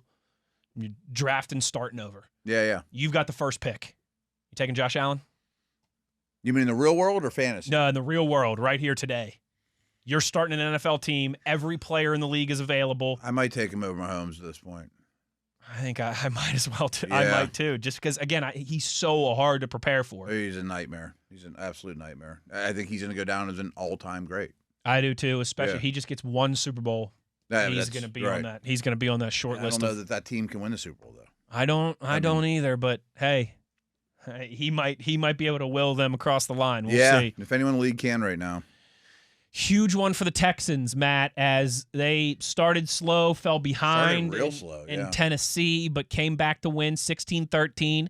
Davis Mills getting it done, keeping them alive at 5-5 as the Titans suffer another tough one. Yeah, and I didn't see a ton of this one. I mean, other than what you said, I don't have a lot to add to it. But I do think Houston is viable in the AFC. Yes, they're not going away. No. Every time they've had a chance to, they've kind of, planted their flag in the sand and gotten it done. Nico Collins, 92 yards and a touchdown. He's starting to look a little bit more like himself. That's a big development for them. Now, Houston's going to play some real important games down the stretch, obviously. And they have a great defense. They sure do. Maybe one of the best in the NFL. We mentioned the Chicago Bears. They go to Minnesota and take care of business, 19-17. Looked like the Vikings won it late. Kind of what happened to the Bears in Cincinnati 2 weeks ago. The Bears games have been roller coasters. Yeah, they played some wild ones. They were going to lose it at the very end, and then Cincinnati pulled out that, of course, long touchdown play to Colson Loveland. Here they hit a field goal at the death to win it on the road against Minnesota, who falls to 4-6. The Bears at 7-3. First, just like we all predicted back in the summertime, the Chicago Bears. Great division. They're number one. Staring down Thanksgiving, and they're in first place. Yeah, a couple notes from this one I just picked up was the Bears, late in the game, had a long kickoff return to set up that field goal. Yes, they did. Whoa, and Minnesota's quarterback play remains bottom of the league. I mean, it's a problem. And I know McCarthy's only started like 5 or 6 games in his career, but they're not getting good quarterback play at all. And the nugget I saw here that's insane is Flores blitzed Caleb Williams just under 80% of his dropbacks. Wow. I mean, like unheard of numbers. And Williams handled it fine. I mean, he's coming along really well. He sure is. He is talented, man. Oh. Yeah. He's unbelievable. Yeah. I mean, he is one of the most perplexing quarterbacks to watch because he'll make a couple holy crap, how did he do that plays every single game. Yeah, as much as any quarterback in the league. As much as any quarterback in the league. Allen, all those guys. But he'll also make a holy crap, what was he thinking there? Plays and those are getting a little fewer. They are, though. Fewer. And he used to be like the take sack master. I was just going to say, I know TV will remember this. Yeah. Oh. At the beginning of the year when you were like, Caleb Williams loves to take sacks. And he's getting better at it, I think. Loves to take sacks. Not as much anymore. He's getting much better at it. He certainly is. He might be getting faster, too. I'm going to say that all week. Like, his over 20-mile-an-hour runs, he's like at the top of the league. It's not Henry. It's not, Bijan. I mean, he flies. He does. He really does. Despite getting blitzed that much, was only sacked twice. Yeah. And how about it? Yeah, the Bears at 7-3, and boys, I tell you, that's going to be a wild atmosphere at Soldier Field 6 days from now for a Bears fan base that has not had much excitement in recent years. They've never had a quarterback in my life, and now they have to be jumping out of their skin. They also when was the last time they went to the playoffs? Like when Jay Cutler was there? I mean, and now again, Thanksgiving week, they're going to be first place in the division. Right. Ditka and Walter Payton were a long time ago. Ditka. Da Bears. Packers staying within a half game of the Bears. They go to MetLife. Wasn't pretty, but they got it done against Jameis Winston and the G-Men 27-20. Yeah, I think the Packers are. Yeah, I think they're a little disappointing, especially on defense. Offense, you can explain some injuries and stuff, but Green Bay is not playing at a high level. They're not. And the good news for them is they continue mostly to find ways to win, and hopefully, if it does start to click for them, you're in good position. But they have not been the team that we've and where maybe Carolina has been hard to pin down in a good way. Oh yeah, way exceeding. Green Bay's been hard to pin down in a bad way. Yeah, I'm not super impressed with where they've been the last couple of weeks. An impressive victory for the Jags, Matt, who continue to stay hanging around in the playoff picture, in the playoff conversation. We talked about it. Could the Chargers kind of take the momentum of a big win in one of those tough across-the-coast 1 o'clock games for West Coast teams? They did not. Jags beat them down 35-6. Yeah, not a competitive game at all, which I was shocked of. I thought this would be a pretty close battle. I picked the Jags, but I did not think this was coming. One thing that I certainly did not think was coming, Matt, was Sam Darnold throwing 4 interceptions. That was a total difference in the game. Right. The Rams win 21-19. You just see that and you think, oh, close, low-scoring game between two good teams, NFC contenders. Man, Sam Darnold, squinted your eyes out there, and I thought it was my boy Geno Smith for a second again, still in Seattle. They just, after he has done so much good this season, that was a big step back for him and for the Seahawks in that loss. Yeah, and Seattle's defense was phenomenal. I thought it was a very evenly played game with the exception of that, obviously, which is massive. But it makes you wonder a little. I mean, even his last 2 games in Minnesota were a Week 18 game they had to win, and then a playoff game, of course. And they were his worst 2 games. I'm not saying he's not clutch or he doesn't have it, but when the level of competition ramps up to get the best teams in the league, he might be a little behind. That's as much as it can be unfair. That's also the splitting hair difference of the good quarterbacks in this league and the great quarterbacks in this league. Yeah, I'm not saying he can't play. It's just this was not a good showing. It is a credit to Seattle though. You lose the turnover margin -3 on the road. Yeah, and it was still only a 2-point game. Stafford and McVay in a big time opponent. Yeah, right. But that just Seattle. I'm excited for the second time for them to play, maybe even a third. Absolutely. Yeah. Absolutely. And if the Seahawks don't shoot themselves in the foot, they're going to be in a good position. First road loss for Seattle all year, though. Is it? Finally, those guys lost That's one away from right? home. Niners, another team who hard to pin down, but they are continuing to stay viable, continuing to win games. They moved to 7-4 with a big 41-22 win in Arizona. This was Brock never really Purdy close back in either. the fold, too. Purdy was back and good. No, I don't think the Niners, despite every reason to, particularly on that defense, I don't think they're going anywhere. I think they're going to end up in the playoffs when it's all said and done. They don't have a real hard playoff schedule. Teams from that division. I could see it. Arizona's really fallen off in a big way. Brissett set the record for most completions in NFL history. Did he really? 47. Holy cow, you're right. 47 of 57 for 452 yards. And they didn't score many points. He completed 47 passes, more than any quarterback in history. That's wild. I'm a little shocked that that's the record. That's a big number, but I would have guessed it was 55 in an overtime game. Right. Right. Something crazy one of like those, that. One of those Rams, Chiefs, 56-59 type games that we saw a few years ago. Or there was a game, you probably don't even remember it, but Brady played again when they went to Minnesota against the Williams Wall. That was the best run defense in the world. And Brady used to do against Casey Hampton, where they don't even try to run. And just short pass, Here's short Wes pass. Welker, 4 or 5 yards at a time. Right. 47's a record. Impressive for him. But the Cardinals, they've done the inverse of the Bears, where the Bears have won 7 of their last 8. The Cardinals have lost 7 of their last 8. A lot of them were tight losses. This was not, but they could have. They started 2-0. Arizona did. They're now 3. They're now 3-7. They have a lot of injuries going on too. Matt, one that was almost a really great outcome for the Steelers, just a bit short in Cleveland. The Browns fall to the Ravens 23-16. The Browns defense played great, but they scored no points in the second half. Dylan Gabriel got a concussion. Shedeur Sanders had to come in. He threw an interception and did not look good. Devin Bush had a pick, formerly of this parish. Devin Bush had a pick 6. Cleveland hung around and gave him some hell, but the Ravens, a fake tush-push trick play to Mark Andrews, able to do that was crazy. I give him credit for that. That was creative and very nice. Able to do just enough Baltimore to get it done. They moved to 5-5, back to 500 with 4 straight wins now on the bounce for Baltimore. So it's a division game, so I want to talk a little bit more about this one.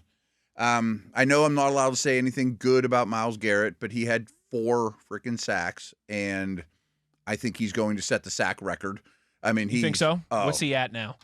I'll look it up for you. He's ridiculous right now. They had no answer for him. It felt like he made every play on a good defense. He's got 15. He's a 15. I mean, he's going to get to 20. He's still got to play the Steelers, though, and you know that's going to be a goose he always egg. doesn't do much against Steelers. I know sorry. that. Yeah. Strike that from the record. I don't want to jinx it. He's ridiculous right now. But as good as he is, and I think he's the best offensive player walking the planet, their offense is equally as bad. I mean, their quarterbacks are horrendous, and Sanders wasn't any better. Can Myles Garrett play quarterback? Dylan Gabriel looked like check down, back up, get you out of a game, dude. You know, their quarterback I don't think's on the roster. I mean, maybe I'd roll with Sanders just to see, but man, he's far off. But their defense is great, led by Garrett. But to me, this was a very losable game by the Ravens. And I know division game on the road is never a sure thing, especially in the AFC North. Especially this time of year, too. I mean, it was cold and windy in Cleveland. Yeah. And I picked the Ravens to win the Super Bowl before the season. Yes, you did. And as the season started, boo, I'm like, Matt Williamson, yeah, I know, boo. right. All this guy does is love Myles Garrett in Baltimore. Why is he on the Steelers audio network? I don't think the Ravens can get to that level. I mean, because they had issues before Lamar and all those injuries that showed up again here. You know, like both lines of scrimmage are below average. And I think they can get to the Steelers, Jacksonville. They could win division. Tampa Bay Buccaneers level. Like, they're a good team. They could win a playoff game or two, but you don't really view them as an upper echelon contender. I don't think they have the ceiling that I thought they did, know? Yeah. And maybe even it's like, at least the Steelers have that defense to hang their hat on. Mm-hmm. You know, at least Tampa has an offense with weapons everywhere. Baltimore is like, they got Lamar, and which is great. He's not even playing. He didn't play that great yesterday. He's not playing like the MVP right now. That's for sure. Since he came back from injury, he's not looking like that. But again, I mean, nobody can block Myles Garrett. I know that's the most. Have 15 sacks, doesn't he? I know it's like the most unpopular thing to say on these airwaves, but you have to recognize how he's playing. It's rare, folks. He is a madman.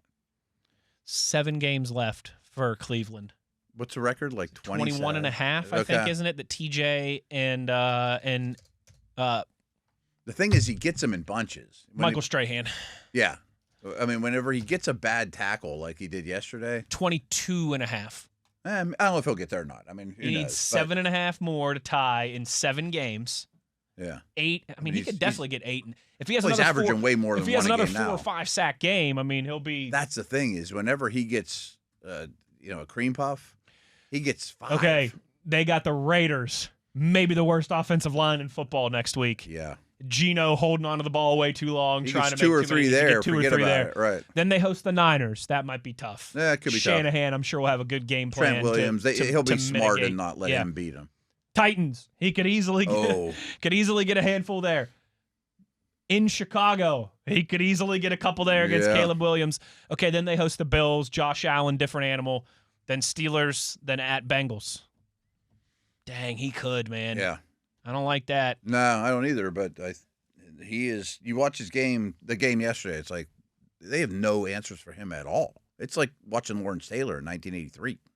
It's like you said, it's like, hey, we're doing all we can to stop Michael Jordan, and he's still putting up 50. He's still dunking on our heads, yeah. Except for, fortunately for Michael Jordan, he had a really good team around him, too, whereas Myles Garrett they're not going anywhere. Has a bunch of bleh. Yeah. Maybe the offense bad. Hey, maybe Myles should have remembered that when he rescinded his trade request and re-signed that big deal. That's all I'm saying. I think his deal, I need to look into it, and this is a conversation for months down the road. I think he still could get traded without destroying their cap.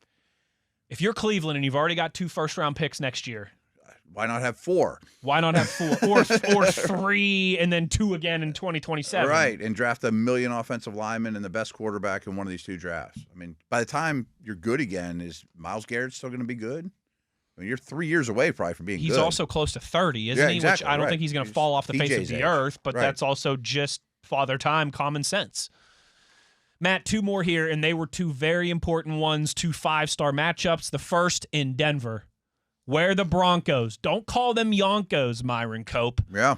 Continue to take care of business. 22-19 over the Chiefs. Broncos moved to 9-2. Currently the 1 seed. With the Chargers loss, with the Chiefs, that division's theirs, barring something insane. I would imagine. That division is theirs. And Matt, The bigger story is like, where does this leave the Chiefs? I don't want to see them number one on the Super Bowl odds anymore. I'm done with it. That's where I was going with this for you. I still think they could make the playoffs. They could still get hot. I am not going to ever write them off until the body is cold. I've told you that a few times this year.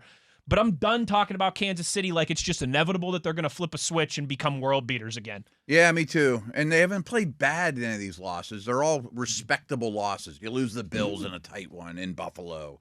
Hey, losing Lions in a tight one. Yeah, I mean, in Denver against one of the best teams in the league, one of the best defenses in the league, is top, and they're close. You're not losing by 30 or anything. But horseshoes like and hand grenades, man. You're 5. Right. You're 5-5. And they used to win all these close games. I mean, and now they're losing a lot of them. And I forget which commentator I heard. It might have even been before the Sunday nighter. And when he said it initially, I'm like, eh. But I forget. There's something along the lines of, the Super Bowl changed the opinion of the other players in the league about the Chiefs. You know, like you watch them get whitewashed by the Eagles in the Super Bowl, which every eye in America saw. It's like, we could do that to them. You know, like they're not this unbeatable force. Maybe they're not this godlike. Right. I can force. hit that fastball. You know, right. It's a good point. It's a very good point. 5-5. They host Indy next week. Is that a must win? Yes. Yeah. You look at their schedule right now. Okay, Indy off a bye. That's a good point too. You look at their schedule right now. They go to Dallas, that should be a win. They go to Tennessee, that should be a win. They go to Las Vegas, that should be a win. But those are all 3 on the road. Mm-hmm. You circle those as wins for Kansas City, but they're all 3 on the road. Yeah.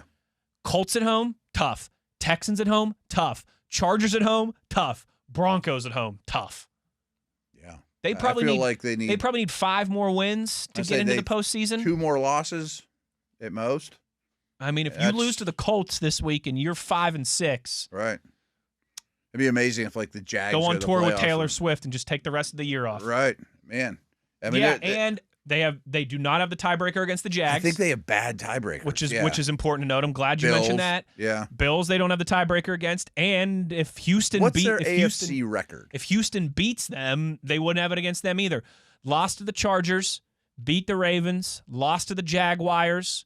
Beat the Raiders. That's 2-2. Lost to the Bills. Lost to the Broncos. 2-4. That's their terrible, AFC record. Because that's what it's going to come down to. If they're not going to win the division, they've also only won 1 game in the division. So yeah, I mean, shocking. It is shocking. I don't think they're bad. I think we all thought Kansas City would take a little bit of a step back this year, but from 15-1 to 3 straight Super Bowls. Yeah. I thought it would be like a 11 or 12 win, and maybe you don't make the Super Bowl step back. Not this. This sounds dumb, but I still think this year's team's favored against last year's team. Maybe. You know what I mean? But again, more well-rounded. This gets back to this is why I called Lane Kiffin a bozo for saying we should just let Vegas pick the college football playoff. Yeah. Because Vegas is still picking the Chiefs to win the Super Bowl until Sunday. I bet that has to change now. I'm sorry. I'm looking into the camera. I'm looking in the camera as I say this. At every level of football, we have to stop pretending like wins and losses don't matter. It makes me crazy too. It makes me crazy, and that's much it's the more only of a goal, right? That's much more of a college football thing. That I heard some dude on ESPN yesterday saying, "I'd take 3-loss Texas in the playoff over 1-loss Texas Tech." Then why play the games? Why? What are we doing in October, November? If we don't start again, we, not you and I, the general we of the football world, start recalibrating expectations for the Chiefs.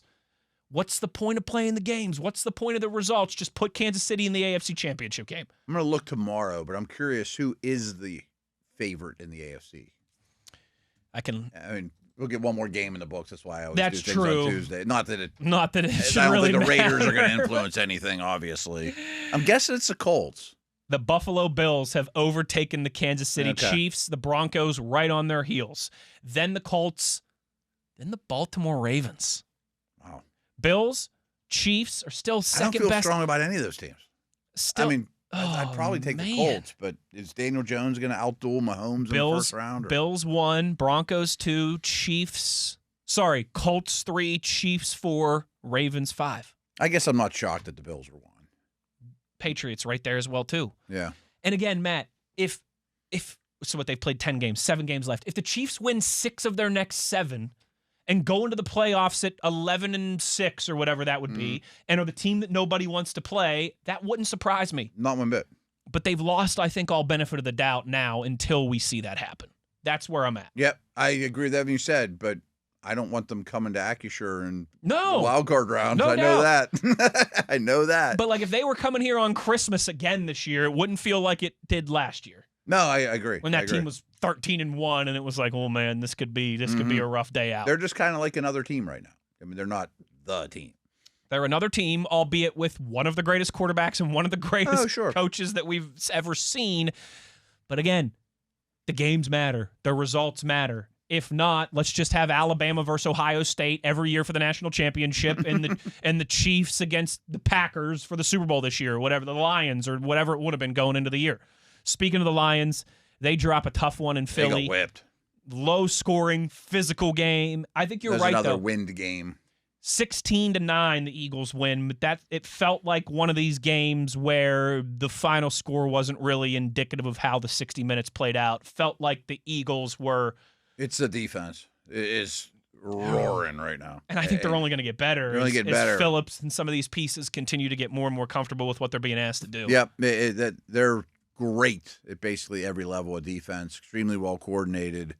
Goff, I like Goff. But I'm glad you're going there because I wanted to mention that. Yeah. I've always kind of called him a fair weather quarterback.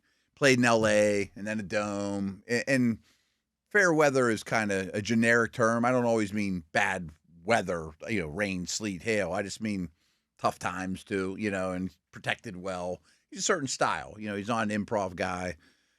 They had no answers for that defense, though. And it wasn't on Goff necessarily. Well, some. But, I mean, that wasn't a particularly close game. Goff, to me, it's everyone in the YouTube comments will love this one. Same church, different pew as the conversation that we just had about Sam Darnold. Yeah. They're good.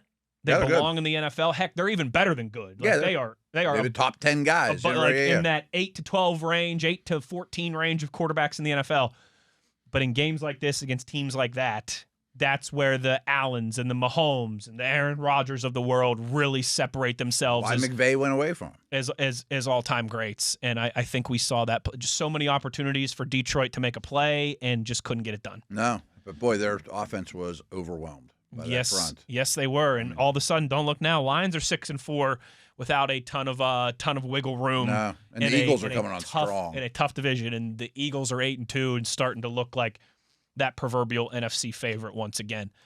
There's our thoughts on Week 11 around the National Football League, a big one for a lot of different reasons across the AFC and the NFC. We are overdue for a break. We'll wrap this thing up on the other side. It's The Drive on the Steelers Audio Network.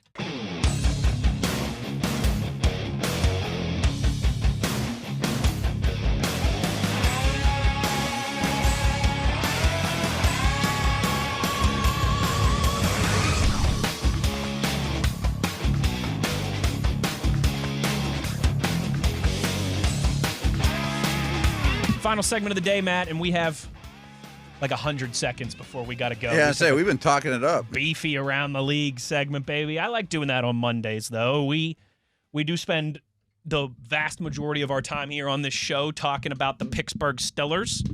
But from time to time, when we go around the league, when we do around campus, those things, I think people enjoy that as well, too. Oh, yeah. If you're listening to this show, you're obviously a Steelers junkie, but I think you probably love football in general as well. And to pull back the curtain, 30 segments a week on just one football team is a lot. No doubt. Even if you are the biggest diehard black and gold, don't give a rip about anybody else. That's still a lot. You're asking a lot from us to be entertaining for 30 segments on one team. Matt, I don't know how entertaining tonight's Monday Night Football game will be, but it is in the entertainment capital of the United States. Although I guess technically that's Los Angeles and not Las Vegas. Who cares? Out there in one of those crazy cities out west, the Raiders, 2-7, woof, host the Cowboys, 3-5-1, woof. Dallas, a 3.5-point favorite there in Viva Las Vegas. Do things I don't think either one's going anywhere, obviously. No. And I think the Raiders are the Cowboys much at least worse. think they can go somewhere. Yeah, but you're right. I do think the Raiders are clearly the worst team. Yeah. I mean, to me, Raiders are a bottom 5 team, and Dallas is at least a level or 2 above that. Yeah. And it's probably a small deal if you're not a Cowboys fan, but I'm excited to see Quinn and Williams' first game in Dallas, and Wilson, the line, especially Williams. Yeah. But, right, they made some changes, and good for them, They did. Could be a high-scoring one for Dallas with I would think they put some up pieces points. back on that offense and a bad Raiders defense. But Dallas 3.5-point favorites, that almost feels like this feels like it should be 5.5, 6.5. I realize it's on the road, but also let's not kid ourselves. The Raiders don't have a great home field advantage ever since they left Oakland. There'll be a lot of Cowboys fans there. The Cowboys fans are like Steelers fans. They show up everywhere. I would take the Cowboys and give the points. Yeah. That's an easy one. Like I said, it's almost one of those like, all right, what does Vegas know type? Because I would think that would be 5.5, 6.5. I was shocked that it was that light. 3.5. And I realize the game is in Las Vegas, but again, it's Dallas coming off a bye too. It'd be like a bowl game atmosphere, 50-50 if anything, but I think it'll probably even be 60-40 Cowboys, 70-30 Cowboys. That's how it's been for the Steelers every time we've gone out there. So we'll see. But not a barn burner, but expensive tickets tonight. I was looking on the secondary. That to me means there's a lot of Cowboys fans wanting to go. Correct. Yeah. Looking on the secondary market, Matt, it's like, let's look here real quick because I looked earlier and I couldn't believe it. Yeah, right now, you're talking at least $450, $500 for nosebleeds. For nosebleeds. For teams that have 5 complete total wins. Bad teams that aren't. I think a lot of Cowboys fans plan a trip out of this, and they're there in town. It's going to be a pseudo home game for them, and I expect them to win pretty comfortably. There going to be more than 50% of Cowboys fans with that. Totally. So we'll recap that one briefly tomorrow. We'll talk to Chris Adamski. We'll have the Mike Tomlin news conference. That could be a big one. That could be a big one in terms of obviously what we are waiting to hear in regards to the signal caller, Aaron Rodgers. So plenty to get to on the program tomorrow. Thanks to Rob King for joining us today. To our video producer, Tyler V, Mr. TV, for making sure we look handsome on YouTube. And, of course, to the best co-host a guy can ask for, Matt Williamson. I'm Wes Uhler. Take care, everybody. We will talk to you tomorrow. As always, you know where to find us. It's on your 24/7 home of the black and gold. Steelers Nation Radio on the Steelers Audio Network.